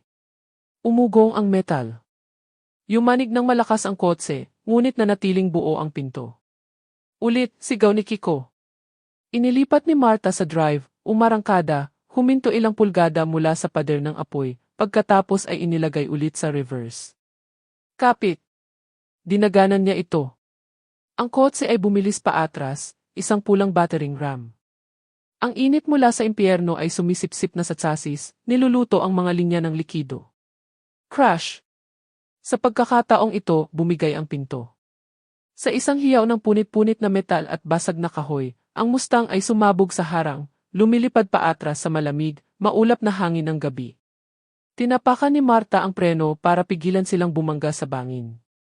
Ang pedal ay dumiretso sa sahig. Nawala ang resistensya. Ang init ay nag-trigger na sa wax. Walang preno, sigaw niya. Ang kotse ay patuloy na gumulong paatras, lumalagutok sa graba, patungo sa pader na bato ng hangganan ng ari-arian. Hinawakan ni Kiko ang lever ng emergency brake at hinila ito gamit ang dalawang kamay. Nag-lock ang mga gulong sa likod, dumulas ang kotse, umiikot ng ligaw, at huminto ilang pulgada lamang mula sa isang matandang puno ng akasya. Katahimikan. Pagkatapos, ang tunog ng pagguho ng garahe habang bumibigay ang bubong sa apoy. Nakaupo si Marta na hawak ang manibela, nanginginig ng hindi mapigilan. Inabot ni Kiko ang kanyang kamay at tinakpan ito ng kanyang palad na may mansa ng uling. Magmaneho ka parang baliw, Marta, hingal niya, isang ngiti ang lumitaw sa kabila ng dumi sa kanyang mukha. Tiningnan ni Marta ang nasusunog na garahe. Wala na si Gregorio. Akala niya patay na sila. Pupunta siya sa kasal bukas, naniniwalang nanalo na siya. Kinuha niya mula sa kanyang baywang ang pulang ledger. Mainit ito mula sa init ng kanyang katawan, bahagyang nasunog sa sulok, ngunit buo. Akala niya sarado na ang audit, bulong ni Marta, ang kanyang mga mata ay sumasalamin sa mga apoy. Pero hindi ko pa ito pinipirmahan. Hindi sila nagmaneho ng malayo. Ang Mustang, wasak at umuusok, ay hindi makakaligtas sa isang biyahe sa highway. Minaneho ito ni Marta sa isang abandonadong daan ng mga magtotroso na alam ni Kiko mga 1 milya mula sa estate. Nang sa wakas ay namatay ang makina, mabigat ang katahimikan ng kakahuyan. Ang tanging tunog ay ang pag-click ng lumalamig na metal at ang hirap na paghinga ni Kiko. Okay ka lang, tanong ni Marta, nanginginig na ang boses ngayong nawawala na ang adrenaline. Tostado na ang binti ko, ungol ni Kiko, sinusuri ang kanyang pantalon. Ang tela ay nasunog, natunaw sa balat sa ilang bahagi. Pero buhay ako, salamat sa iyo. Hindi sumagot si Marta. Nakatitig siya sa mga puno patungo sa kulay kahel na liwanag sa kalangitan. Nasusunog ang garahe ni Gregorio. Umalingaw-ngaw ang mga sirena sa di kalayuan. Mga pulis. Mga bombero. Kailangan nating puntahan sila, sabi ni Marta, inaabot ang hawakan ng pinto. Nasa atin ang libro. Mapapatunayan natin ang self-defense. Hinawakan ni Kiko ang kanyang braso. Mahina ang kanyang hawak ngunit apurahan. Mag-isip ka, Marta. Mag-isip ka na parang auditor. Ano ang itsura ng ebidensya ngayon? Tumigil si Marta. Ipinikit niya ang kanyang mga mata, iniisip ang eksena. Katotohanan, dalawang matanda ang pumasok sa isang pribadong ari-arian. Katotohanan, ang may-ari ng bahay, si Gregorio, ay malinis, kaakit-akit at mayaman. Katotohanan, ang mga nanghihimasok ay may kasaysayan ng panliligalig sa may-ari ng bahay. Katotohanan, nasusunog ang garahe. Sasabihin ni Gregorio na tayo ang nagsimula nito. I-frame niya tayo, na pagtanto ni Marta, na muo ang takot. Sasabihin niya sa kanila na pumunta tayo para sirain ang kotse, na mga baliw tayo. Kung lalabas tayo ngayon, hindi tayo pupunta sa kasal, pupunta tayo sa isang selda, at mamamatay si Sara bukas. Eksakto. Sumimangot si Kiko. Mga takas tayo, Marta. Hanggang sa magsimula ang kasal na iyon, tayo ang mga kontrabida. Ginugol nila ang gabi sa lumang kubo ni Kiko, isang bahay kubo na nakatago sa kasukalan. Malamig. Pinunit ni Marta ang mga piraso mula sa kanyang inagwa para bendahe ang mga paso ni Kiko. Hindi nawala sa kanya ang kabalintunaan. Dapat ay nakasuot siya ng seda at umiinom ng tsampag ngayong gabi. Sa halip, nanginginig siya sa dumi, amoy gasolina at takot. Sa ilalim ng mahinang liwanag ng buwan, binuksan muli ni Marta ang pulang ledger. Kailangan natin ng higit pa sa entry ng preno, bulong niya. Kailangan nating maunawaan ang mekanismo. Inhinyero si Gregorio. Hindi lang siya pumuputol ng mga linya. Gumagawa siya ng mga pagkabigo. Sinuri niya ang mga pahina, ang kanyang daliri ay sinusundan ang mga masalimuot na diagram na iginuhit ni Gregorio. Entry, November. Fluid reservoir, idinagdag ang soluble wax seal. Natutunaw ang wax sa operating temperature na higit sa 73 degree 2 humigit kumulang 20 minuto ng pagmamaneho. Nagkakaroon ng bara. Hydraulic failure, tiyak. Diyos ko, hingal ni Marta. Hindi lang mga linya. Isa itong time bomb. Natutunaw ang wax, binabarahan ang linya at nawawala ang mga preno. Itinakda niya ito ng perpekto para sa biyahe mula sa simbahan papunta sa reception. Touch-sensitive, mapait na sabi ni Kiko. Ang ibig niyang sabihin ay heat-sensitive. Hindi lang natin pwedeng itigil ang kasal, sabi ni Marta, tumigas ang kanyang mga mata. Kung ititigil lang natin, gagawa siya ng kwento. Iiyak siya, magsisinungaling. Patatawarin siya ni Sara. Kailangan nating patunayan ito. Kailangan nating hayaang mangyari ang pagkabigo. Ngunit nang ligtas. Malaking sugal yan, Marta. Ito ang tanging paraan para malinis ang account, sabi niya.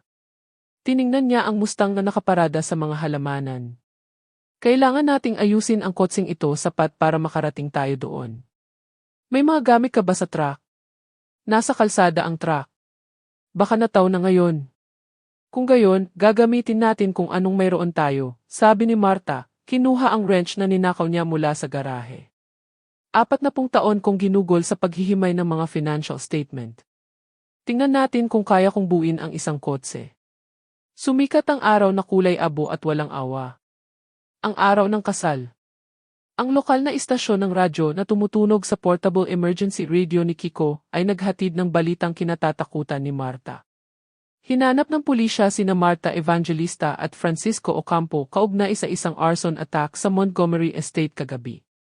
Ang mga suspect ay itinuturing na nalilito at mapanganib. Sinabi ni Ginoong Montgomery na ang kanyang magiging biyenan ay dumaranas ng matinding paghina ng pag-iisip. Nalilito at mapanganib, bulong ni Kiko, umika-ika habang sinusuri ang mga gulong ng Mustang. Kalahating tama. Sinubukan ni Kiko ang pedal ng preno. Mayroon itong resistensya. Matigas ang pedal, Marta. Ang kotse ay nakatambak buong gabi sa lamig. Ang wax plug sa linya ay siguradong tumigas ulit. Na nagbibigay sa atin ng pagkakataon, sabi ni Marta, nanliit ang mga mata. Mayroon tayong marahil 20 minuto ng pagmamaneho bago matunaw ito ulit ng init ng makina. Pagkatapos noon, isa na tayong misil. Nagawa nilang tagpian ang radiator hose gamit ang duct tape na natagpuan sa kubo at pinuno ang reservoir ng tubig mula sa isang kalapit na sapa. Tatakbo ang kotse, ngunit ito ay isang sugatang hayop. Alas negatibo 1:00 ng umaga ang kasal, tiningnan ni Marta ang kanyang relo. Alas negatibo 8:45 na. 10 milya ang layo ng damuhan sa gilid ng bangin, pero sarado ang pangunahing kalsada. Hahanapin nila ang truck mo o ang kotseng ito. Dadaan tayo sa lumang daan ng mga magtotroso, sabi ni Kiko. Lalabas ito sa likod ng kapilya. Magaspang. Baka hindi kayanin ng suspensyon na ito. Kailangan. Sumakay si Marta sa upuan ng driver. Tiningnan niya ang sarili sa rearview mirror. Ang kanyang mukha ay may mga bahid ng uling, ang kanyang buhok ay isang pugad ng ibon. Hindi siya mukhang isang ina. Mukha siyang isang mangkukulam. Perpekto, bulong niya. Hayaan nilang maliitin nila ako sa huling pagkakataon. Ang biyahe ay brutal. Sumayad ang ilalim ng Mustang sa mga bato, ang mga sanga ay humahampas sa windshield. Bawat lubak ay nagdudulot ng kirot sa binti ni Kiko, ngunit hindi siya nagreklamo. Mahigpit niyang hawak ang pulang ledger sa kanyang dibdib na parang isang kalasag. Marta, sabi ni Kiko habang tinatahak nila ang isang matarik at maputik na daan. Kung hindi tayo makarating, kung pigilan tayo ng mga pulis, makararating tayo. Pinutol niya si Kiko. Nagmamaneho siya ng may focus na karaniwan niyang inilalaan para sa panahon ng buwis. Ang pagkabigo ay hindi isang opsyon. Sa ilalim ng kanyang mga paa, ang kotse ay nanginginig ng malakas. Ang temperature gauge sa dashboard ay umaakyat na sa pulang linya. Naamoy niya ito. Hindi lang ang nasusunog na makina, kundi ang kakaiba at matamis na amoy ng natutunaw na wax na umaangat mula sa mga gulong. Ang chemical na fuse ay sinindihan. Hindi lang sila nagmamaneho ng kotse. Nakasakay sila sa isang bala na mabilis na nakakalimutan kung paano huminto. Literal na minamaneho nila ang armas sa pagpatay papunta sa crime scene at ang orasan ay tumatakbo na para sa mga brake line na iyon. Ito ay isang desperadong sugal na isang ina lamang ang gagawa. Mananatili bang buo ang kotse ng sapat na katagal para mailigtas ang kanyang anak? Biglang kumislap ang mga asul na ilaw sa rearview mirror. Hindi isang police cruiser, isang Denver LG. Nakita sila habang tumatawid sa daan. Lintik, mura ni Kiko. Tumabi ka o tumakbo. Tiningnan ni Marta ang oras. 9:30 ang T-kapit, nag-shift siya ng gear. Umugong ang Mustang, nagprotesta sa abuso. Marta, tumatakas ka sa batas, sigaw ni Kiko, kalahating takot, kalahating humanga. Huli na ako sa isang kasal, Kiko. Dinaganan niya ang gas. Umiikot ang Mustang sa putik, nagtalsik ng kulay kayumangging putik. Nahirapan ng Ranger na makasunod sa makitid at palikolikong daan. Kumabig si Marta ng matalim, mapanganib na malapit sa gilid ng isang bangin. Kaliwa, sigaw ni Kiko. May isang clearing. Hinatak ni Marta ang manibela. Sumalpok ang kotse sa isang harang ng mga palumpong at bumagsak ng malakas sa aspalto. Nasa likod sila ng service road ng hotel sa gilid ng bangin. Ang Ranger ay naiwan sa kakahuyan, hindi makatalon. Umalingaw-ngaw ang singaw mula sa hood ng Mustang. Nag-o-overheat ang makina. Nandito na tayo, hingal ni Marta, hawak ang manibela. Nanginginig ang kanyang mga kamay. Nasa likod sila ng venue. Sa pagitan ng mga halaman, naririnig nila ang musika. Canon in Isi ni Pachelbel. Nagsimula na ang prosesyon. Hindi tayo pwedeng pumasok, sabi ni Kiko. Nasa gate ang security. Hindi tayo papasok na nagmamaneho, tinanggal ni Marta ang kanyang sinturon. Tiningnan niya ang pulang ledger, pagkatapos ay ang wrench sa likod na upuan, at sa wakas, ang malinis na puting tolda sa di kalayuan. Guguluhin natin, sabi niya, ngunit hindi ang kotse ang ibig niyang sabihin. Lumingon siya kay Kiko. Kaya mo bang lakarin ito? Kinuha ni Kiko ang kanyang baril. Kahit walang bala, ito pa rin ay isang simbolo ng kanyang tungkulin. Gagapangin ko. Mabuti. Inayos ni Marta ang kanyang sirang suit. Pinunasan niya ang isang mansa ng grasa sa kanyang pisngi, lalo lang itong kumalat. Dahil mayroon tayong tututulan. Ang string quartet ay tumutugtog ng huling crescendo ng key canon ni Pachelbel. Ang mga bisita, isang dagat ng designer silk at linen, ay nakatayo sa taimtim na katahimikan habang si Sara Evangelista ay nagsimulang maglakad sa pasilyo. Mukha siyang isang panaginip, ang kanyang belo ay lumulutang sa simoy ng karagatan, ang kanyang mga mata ay nakatuon kay Gregorio, na naghihintay sa altar na may ngiti ng isang taong nanalo sa loto. Sa likod ng damuhan, nakatago sa matataas na halaman, huminto si Marta. Nakita niya ang kanyang refleksyon sa salamin ng isang pinto sa pasyo. Nakakatakot siya. Ang kanyang kulay abong buhok ay buhol-buhol na may uling at tuyong dugo mula sa isang hiwa sa kanyang noo. Ang kanyang navy suit, yung binili niya para sa rehearsal, ay punit sa balikat, may mansa ng grasa at putik. Amoy usok at tubig kanal siya. Hindi sila makikinig sa'yo, bulong ni Kiko, nakasandal ng husto sa dingding, hawak ang kanyang tagiliran. Mukha kang baliw, Marta. Baliw nga ako, inayos ni Marta ang kanyang likod, pinupunasan ang isang mansa ng langis sa kanyang mata. Ako ay isang ina na alam ang math. Ang paglakad sa pasilyong iyon ay nangangailangan ng mas maraming tapang kaysa sa anumang labanan. Isinasakripisyo niya ang kanyang dignidad para iligtas ang buhay ng kanyang anak. Ngunit si Gregorio ay isang dalubhasang manipulator at malayo pa sa pagtatapos ang labanang ito.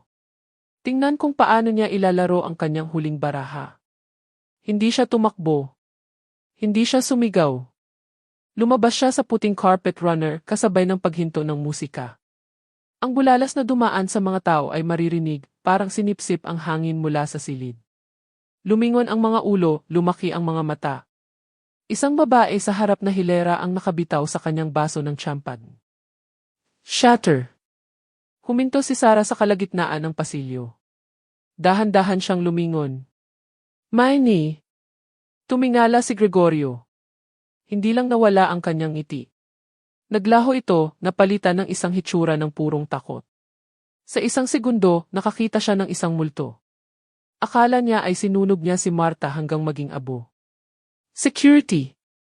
Ang sigaw ni Gregorio ay bumasag sa katahimikan, matinis at desperado.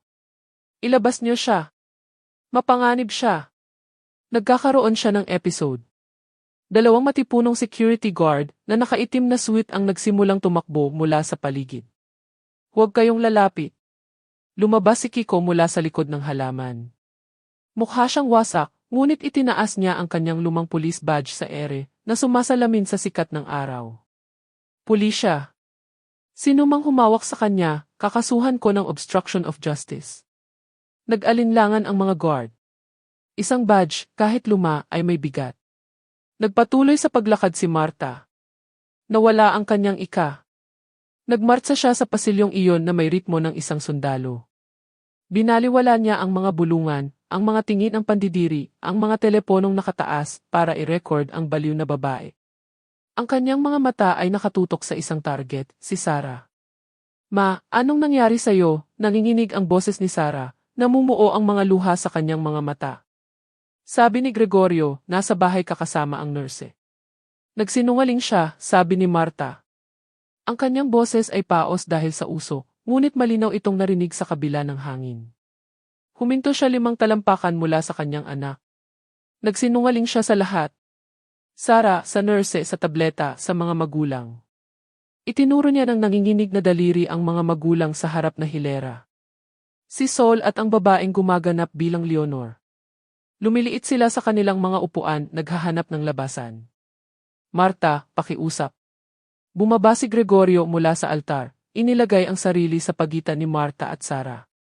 Itinaas niya ang kanyang mga kamay, nakikiusap sa mga tao. Pasensya na po sa lahat. Ang biyanan ko po ay may malubhang demensya. Nagiging marahas siya. Iniisip niya na mga impostor ang mga tao. Lumingon siya kay Marta. Ang kanyang boses ay bumaba sa isang masamang bulong na siya lang ang nakakarinig. Umuwi ka na, matanda, o isinusumpa ko sa Diyos, hindi nasasablay ang susunod na sunog. Pagkatapos, malakas para sa mga manonood, halika na, mahumingi na tayo ng tulong. Hinawakan niya ang braso ni Marta, ang kanyang hawak ay masakit. Hindi pumiglas si Marta. Tinitigan niya si Gregorio ng diretso sa mata. Maaari mo akong kalagkarin, Gabriel. Ginamit niya ulit ang kanyang totoong pangalan. Napangiwi siya. Pero kaya mo bang kalagkarin ito? Kinuha niya mula sa kanyang punit na jacket ang pulang ledger. Ito ay wasak. Ang leather cover ay sunog na itim sa isang sulok, amoy gasolina. Itinaas niya ito na parang isang banal na relikya. Ano yan, bulong ng isang tao sa mga manonood. Iyan ang kanyang talaarawan, anunsyo ni Marta, lumingon sa mga bisita. Hindi ng kanyang mga iniisip kundi ng kanyang mga gastos. Dahil walang ginagawa si Gregorio maliban kung may bayad. Hindi sumigaw si Gregorio. Hindi man lang siya kumibo. Nag-alok lang siya sa mga manonood ng isang malungkot at mapagbigay ng ngiti, ang uri ng ibinibigay sa isang batang nagtatantrums. Naku, Marta, buntong hininga ni Gregorio, umiiling. Isang talaarawan talaga? Sinusubaybayan ko ang milyahe at maintenance. Iyan na ba ang iyong matibay na ebidensya? Ang aking kasipagan? Lumingon siya sa mga bisita, ikinalat ang kanyang mga kamay. Paumanhin po sa lahat. Ang paranoia ay isang malungkot na sintomas ng kanyang kondisyon. Nakikita niya ang mga pattern sa mga ulap. Tiningnan niya si Sarah, ang kanyang mga mata ay malambot at nakikiusap. Babe, gumawa siya ng peking libro. Tingnan mo siya. Puno siya ng dumi. Hindi siya matatag sa pag-iisip. Talaga bang hahayaan mong sirain ng kanyang mga delusyon ang pinakamasayang araw ng ating buhay? Sa isang sandali, nag-alinlangan ang mga tao. Nag-alinlangan si Sarah. Nanalo si Gregorio. Ginamit niya ang lohika para ipinta ang katotohanan bilang kabaliwan. Sarah, sabi ni Marta, napagtantong hindi sapat ang mga salita laban sa isang dalubhasang manipulator. Kailangan niya ng hindi mapabubulaan ng math. Lumakad siya sa paligid ni Gregorio, hindi ibinibigay ang libro, kundi binubuksan ito sa isang partikular na diagram. Nakikilala mo ba ang sulat kamay? Tiningnan ni Sarah ang bukas na pahina. Napahinga siya ng malalim. Iyan ay kay Gregorio, bulong niya. Ang paraan niya ng pagsulat ng kanyang ihi na mailuop. Basahin mo ang entry para sa Nobyembre 3, mahinang utos ni Marta. Nanginginig ang mga kamay ni Sarah habang kinukuha ang libro. Binasa niya ng malakas, ang kanyang boses ay halos isang bulong, ngunit sa katahimikan ng gilid ng bangin, ito ay isang kulog. Item, Thermal Reactive Sealant. Vendor, Marine Supply. Halaga, 700. Aplikasyon, Internal Brake Line Valve. Temperatura ng pagkatunaw, 73 degrees. Resulta, total hydraulic failure kapag uminit ang makina. Tumingala si Sarah, ang pagkalito ay nakikipaglaban sa takot. Wax? Hindi ko maintindihan. Hindi niya pinutol ang mga linya, anak, paliwanag ni Marta, ang kanyang boses ay basag sa bigat ng katotohanan. Masyadong hala. Iyon. Naglagay siya ng isang wax plug sa linya ng likido. Maayos ang takbo ng kotse kapag malamig, ngunit kapag nasa highway ka na, kapag uminit na ang makina, natutunaw ang wax, nabubuo ang bara, at nawawala ang mga preno. Lumingon siya kay Gregorio, sapat lang para mahulog siya sa bangin papunta sa hotel. Nagsimulang magbulungan ang mga tao. Ang mga magulang ay aktibong sinusubukang tumakas papunta sa parking lot. Ang mukha ni Gregorio ay isang maskara ng pulang galit. Kalokohan ito. Isa itong restoration log, mga technical notes ito. Binabaluktot mo. Tiningnan niya si Sarah, ipinakita ang kanyang pinakadesperado at mapagmahal na mukha. Sarah, tingnan mo ako. Mahal kita. Binili ko sa'yo ang kotseng iyon para mapanatili kang ligtas. Tatayo ba ako dito para pakasalan ka kung gusto kitang saktan? Sabat ni Marta, kung ang policy ay nagkakahalaga ng 165 milyon. Kinuha niya ang isang lukot na papel mula sa kanyang bulsa, ang printout na kinuha ni Kiko mula sa database ng Sentinel Life sa pamamagitan ng kanyang lumang login bago sila umalis sa kubo. Wala na ang Sentinel Life, Sarah.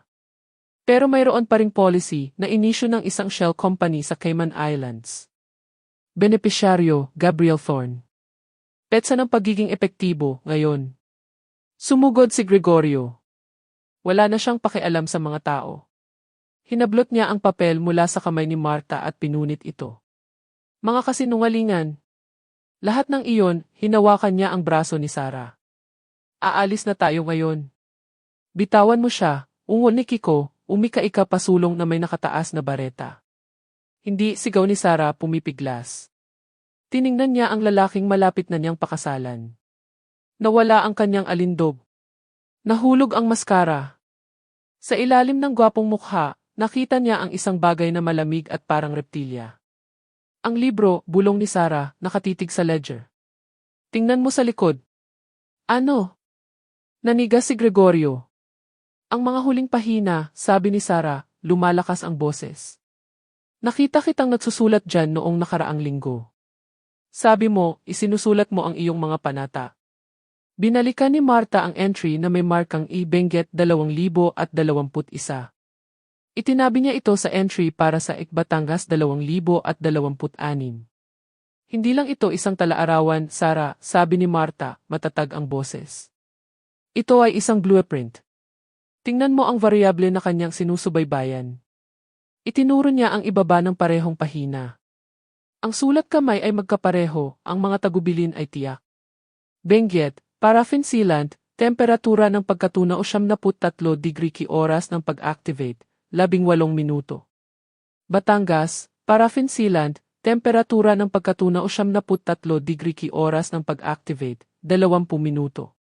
Ginamit niya ang eksaktong parehong formula para patayin ang kanyang unang asawa. Si Elise, revelasyon ni Marta, ang akusasyon ay bumagsak na parang isang martilyo. Hindi lang niya pinlano ang iyong libing, Sarah. Kinopya-paste niya ito mula sa huli. Tumingin si Sarah mula sa libro patungo kay Gregorio. Ang takot ay hindi lang sa intensyon. Ito ay sa kahusayan. Para sa kanya, si Sarah ay isa lamang bersyon ng isang matagumpay na proyekto.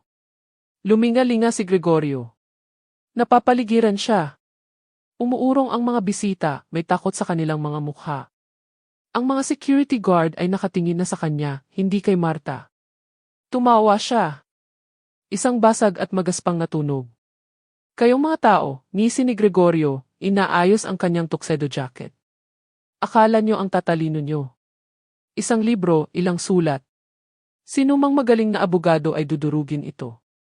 Circumstantial ito. Isa akong restoration expert. Nagsusulat ako ng mga tala tungkol sa mga posibleng pagkabigo para ayusin sila. Tiningnan niya si Marta nang may purong kamandag. Wala kang ebidensya. Ang kotse ay sunog sa aking garahe. Sinira mo ang ebidensya nang subukan mo akong patayin kagabi. Wala sa garahe ang kotse, Gabriel, tahimik na sabi ni Marta. Nanlaki ang mga mata ni Gregorio. Ano? Hindi namin iniwan doon, sabi ni Kiko, tumabi kay Marta.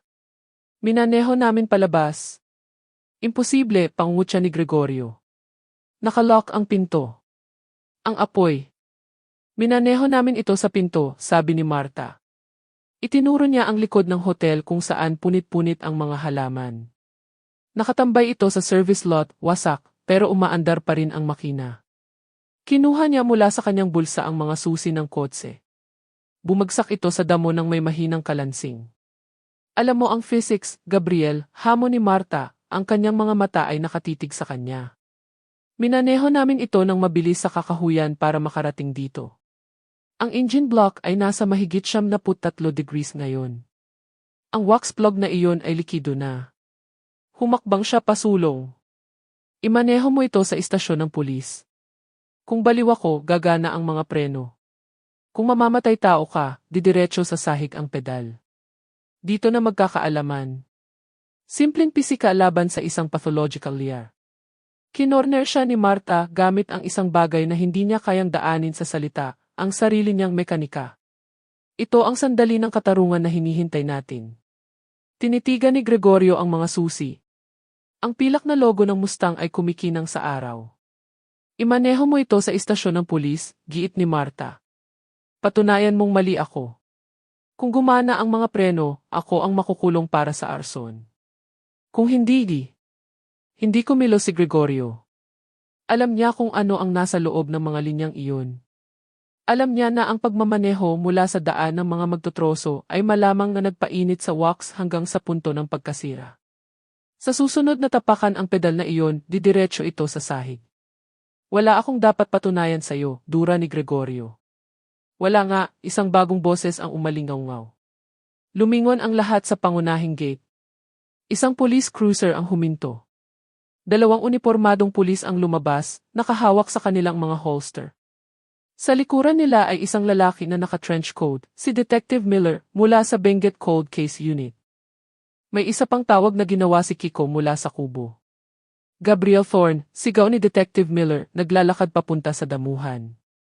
May warrant kami para sa iyong pag-aresto kaugnay sa pagkamatay ni Elise Thorne. At gusto naming tingnan ang Mustang na iyan. Tiningnan ni Gregorio ang mga pulis. Tiningnan niya ang mga susi sa damuhan. Tiningnan niya ang gilid ng bangin na 20 yarda lamang ang layo. Ang pagkahulog ay nakamamatay. Sa isang segundo, kinakalkula ng Maninila ang kanyang mga pagkakataon. Tumakbo, tumalon, lumaban. Tiningnan ni Gregorio si Sarah. Hindi nahulog ang maskara. Tinanggal niya ito. Ang kanyang mukha ay nag-relax sa isang ngisi ng absolutong pagkainit. Sige, tingnan niyo ang mga preno, sabi ni Gregorio, nagkibit balikat. Kahit bumagsak ako, panalo ako dahil alam mo na ang katotohanan ngayon, Sarah. Hindi kita minahal. Halos hindi kita matiis. Isa ka lang transaction fee na kailangan kong bayaran para makuha ang trust fund. Tiningnan niya ang kanyang relo nang walang pakialam. Sa totoo lang, isang awa na sana ang bangin. Napaka-boring mo. Hindi kumibo si Sarah. Ang mga luha sa kanyang mga mata ay natuyo, napalitan ng malamig na kalinawan ng isang babaeng sa wakas ay nakita ang ilalim na linya. Iniumang niya ang kamay at sinampal si Gregorio. Isang tunog na umalinggaw na parang martilyo na tumama sa bloke. Para yan sa nanay ko, sabi niya. Natumba si Gregorio. Tiningnan niya ulit ang bangin. Humakbang siya papunta roon. Huwag mong gawin, sigaw ni Kiko. Ngunit hindi tumatalon si Gregorio. Tumatakbo siya para sa landas pababa sa bangin, isang makitid na daanan ng mangingisda. Hulihin siya, nagtakbuhan ang mga pulis. Hindi tumakbo si Marta. Masyado na siyang pagod. Pinanood niya habang dinadakma ng mga pulis si Gabriel Thorne sa lupa mismo sa gilid ng bangin. Pinusasan nila siya, ang mukha ay nakadiin sa damo kung saan niya pinlanong ipagdiwang ang kanyang kayamanan. Naramdaman ni Marta na bumigay ang kanyang mga binti. Napaupo siya sa isa sa mga puting upuan sa kasal. Nagmamadaling lumapit si Sarah sa kanya, lumuhod, ibinaon ang kanyang mukha sa sirang kandungan ni Marta. Mama, pasensya na. Pasensya na po. Hinaplos ni Marta ang belo ng kanyang anak, ang kanyang mga kamay ay nag-iwan ng itim na mansa sa puting tule. Okay lang, bulong ni Marta, tinitingnan si Kiko, na nagbigay sa kanya ng isang pagod na thumbs up. Tapos na, anak. Sarado na ang account. Habang kinakalagkad ng mga pulis si Gabriel palayo, na sumisigaw ng mga kalapastanganan, huminga ng malalim si Marta Evangelista ng maalat na hangin ng karagatan. Hindi ito amoy pera o langis. Amoy kalayaan ito. Ang mga araw pagkatapos ng kasal na hindi nangyari ay isang malabong alaala ng mga kumikislap na ilaw, mga pahayag at kape na lasang asido ng baterya. Ang Mustang ay dinala sa State Forensics Lab sa Batangas City. Iginigiit ni Marta na naroroon siya kapag kinalas ito. Si Detective Miller, na gumagalang sa babaeng halos lumutas sa kanyang cold case, ay pinayagan si Marta at si Kiko na manood mula sa observation deck. Sa ibaba, sa ilalim ng matitinding ilaw, maingat na inalis ng mga mekaniko ang mga brake line. Heto na, sabi ng lead mechanic, ang kanyang boses ay pinalakas sa pamamagitan ng speaker. Itinaas niya ang isang cross-section ng tubo gamit ang isang peres ng tiyanyi. Sa loob ng bakal na ugat, isang patak ng madilaw na sangkap ang tumigas malapit sa balbula. Pinaghalong paraffin wax at resin, kumpirma ng mekaniko. Matalino sa isang masamang paraan. Sa room temperature, pinapadaloy nito ang likido. Pero painitin mo lang ang engine block na iyon, sabihin nating 20 minuto ng pagmamaneho sa highway, natutunaw ito, dumudulas pababa, at lumilikha ng isang ganap na selyo. Walang pressure, walang preno. Nanood si Marta sa salamin. Hindi tagumpay ang naramdaman niya. Ito ay isang malamig at nakakasulasok na pagpapatunay. Tama siya. Ang mga numero, ang lohika, ang ledger. Lahat ito ay totoo. Nakaupo ang kanyang anak sa isang death machine. Si Kiko, na nakasandal sa isang tungkod, sabi ng doktor, gagaling din ang kanyang tuhod, ay inilagay ang isang kamay sa kanyang balikat. Iniligtas mo siya, Marta. Ginawa mo ang math. Halos mapalampas ko, bulong ni Marta, nakatitig sa wax. Kung hindi niya ipinagmalaki ang touch-sensitive na mga preno, baka napalampas ko. Ang paglilitis kay Gabriel Thorne, na kilala rin bilang Gregorio Magsaysay, ay ang media event ng taon. Ang Black Widower ng baybayin, tawag sa kanya ng mga tabloid. Dumalo si Marta araw-araw. Isinuot niya ang kanyang pinakamagagandang suit, perpektong pinlansa. Umupo siya sa harap na hilera, sa likod mismo ng mesa ng prosekusyon. Gusto niyang makita siya ni Gregorio. Gusto niyang maging ang palaging variable sa kanyang equation ng pagkatalo. Mahina ang depensa ni Gregorio.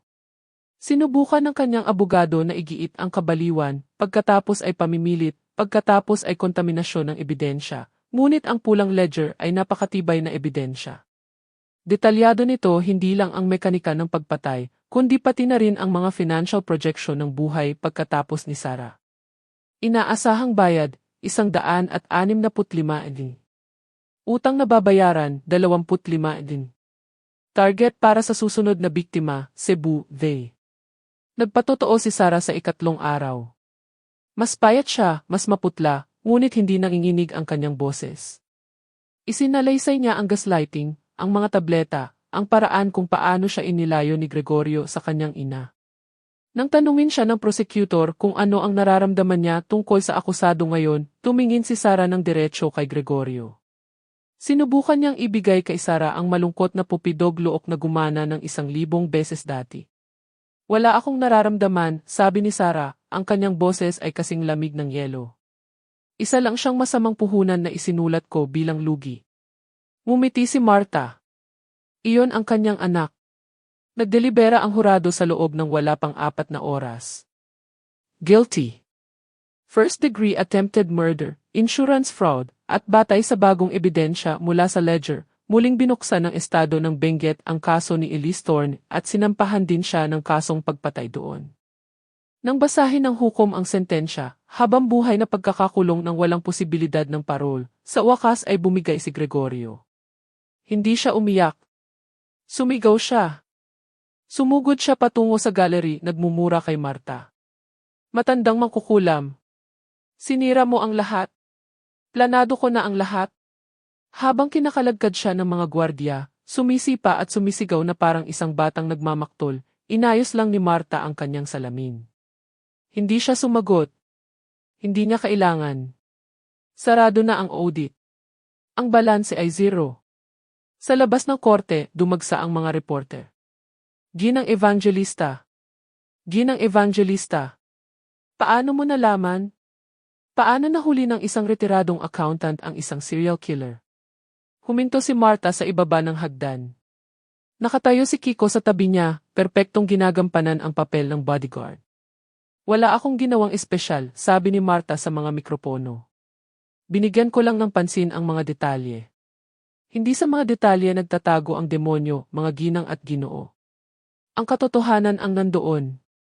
At ganoon lang, sa wakas ay sarado na ang audit. Nakakatuwang makita ang isang dalubhasang manipulator na natalo ng mismong taong kanyang minamaliit. Ngunit ang tunay na tagumpay ay hindi lamang tungkol sa pagkapanalo sa korte.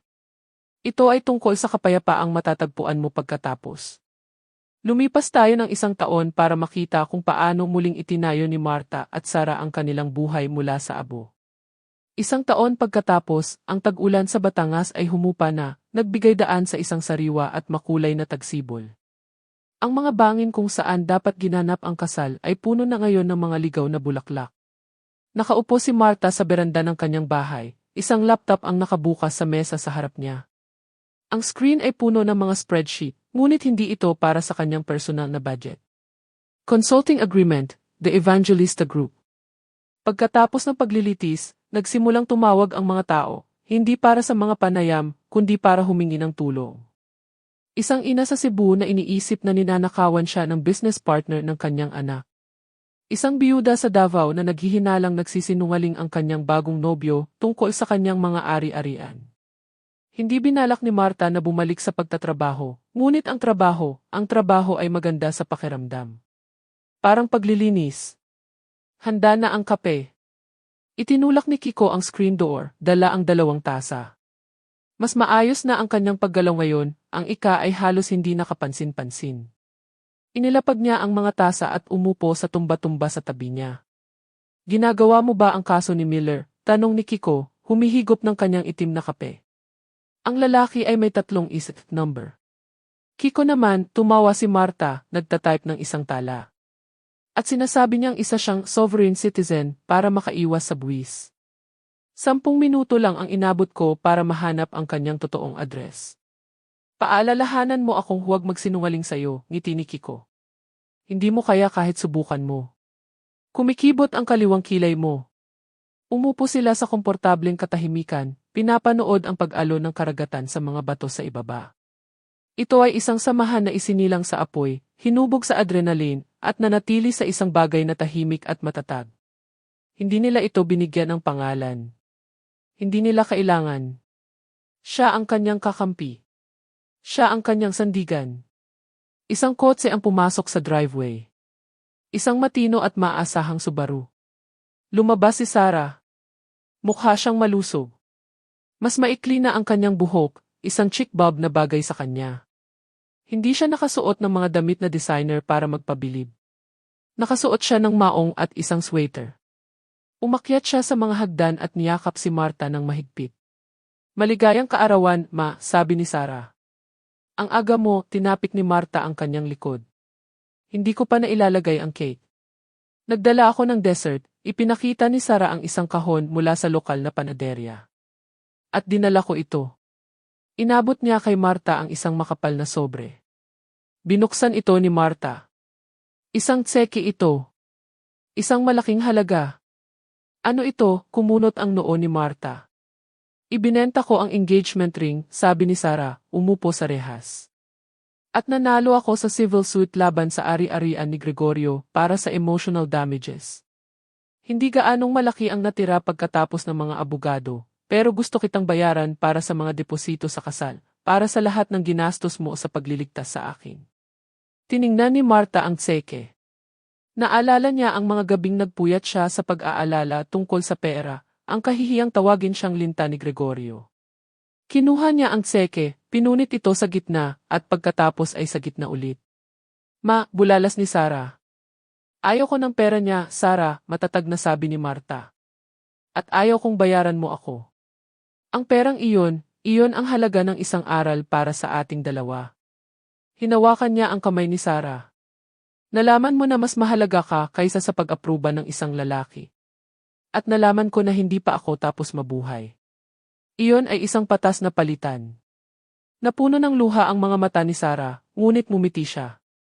Matigas ang ulo mo. Mabusisi ako, pagtatama ni Marta. Tumawa si Kiko. Totoo yan. Tumingin si Marta sa abot tanaw. Lumulubog na ang araw, pinipinturahan ang kalangitan ng matingkad na lila at kalmadong kahel. Sa loob ng maraming taon, tinukoy niya ang kanyang sarili sa kung ano ang nawala sa kanya, ang kanyang asawa, ang kanyang karera, ang kanyang kabataan. Nabuhay siya sa mga gilid, takot na umuko pa ng espasyo. Ngunit ang legend ng kanyang buhay ay nagbago. Hindi siya isang biktima. Hindi lang siya isang ina o isang biyuda. Siya si Marta Evangelista, ang babaeng nakahuli sa mali sa sistema. Ang babaeng naglakad sa apoy. Minamahal na mga kaibigan, tandaan ninyo ito ng mabuti. Madalas na nagtatago ang demonyo sa ilalim ng mamahaling damit at matatamis na pangako. Ngunit ang katotohanan ay laging nasa pinakamaliliit na detalye. Huwag kailanman baliwalain ang inyong kutob. At ganyan inilantad ng ina na accountant ang isang serial killer sa mismong kasal nito. Nagtitiwala ka ba sa iyong kutob o may kilala ka bang kamag-anak na tila masyadong perpekto para maging totoo? Mag-iwan ng komento sa ibaba. Kung nagustuhan ninyo ang kwentong ito at gusto nyo pang makakita ng mas maraming dramatikong investigasyon na may mataas na V, Pakipindot ang subscribe button at i-on ang notifications. Huwag hayaang itago ng YouTube ang aming mga video tulad ng pagtago ni Gregorio sa wax trap sa mga brake line. Magkita-kita tayo sa susunod na kaso. Paalam!